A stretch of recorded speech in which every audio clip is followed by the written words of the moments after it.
খোয়াইয়ে ৫৯তম শ্রীকৃষ্ণের জন্মাষ্টমী ও উৎসব ও মেলার শুভ সূচনা হলো আজ।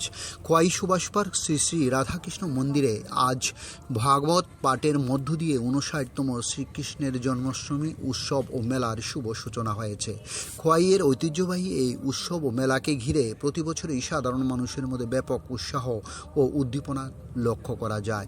যাদব মহাসভার উদ্যোগে শুরু হলেও বর্তমানে এটি খোয়াইয়ের সকল অংশের জনগণের মিলন মেলায় পরিণত হয়েছে।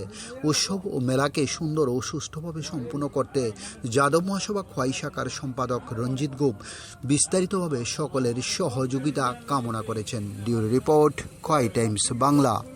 জন্মাষ্টমীর আজকে দেখলাম পাঠ শুরু হয়েছে, কি কইবেন? তো জন্মাষ্টমীর শুরুবাত এই আমাদের পাঠ দিয়ে শুরু হয়। আজকের থেকে আমাদের পাঠ শুরু হয়েছে, 5 দিন ব্যাপী পাঠ হবে। প্রথম ঝুলন যাত্রা ছিল 5 দিন, 5 দিনের পর ঝুলন যাত্রা আজকে শেষ হয়েছে। আজকে থেকে আমার পাঠ শুরু হয়েছে এবং 5 দিন আমাদের পাঠের পর আমাদের ঐতিহ্যবাহী শ্রীকৃষ্ণের জন্মাষ্টমী শুরু হবে। কবে নাগাদ জন্মাষ্টমী শুরু হবে? তো জন্মাষ্টমীর আমাদের অধিবাস হচ্ছে 4 তারিখ, 5 তারিখ থেকে আমাদের মেলা। জন্মাষ্টমী 4 তারিখ শুরু, 5 তারিখ থেকে মেলা শুরু।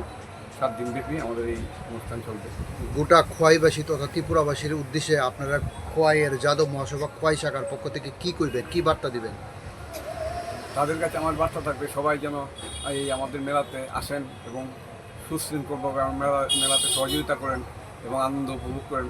তাদের কাছে আমাদের এটি কামনা থাকবে। ধন্যবাদ।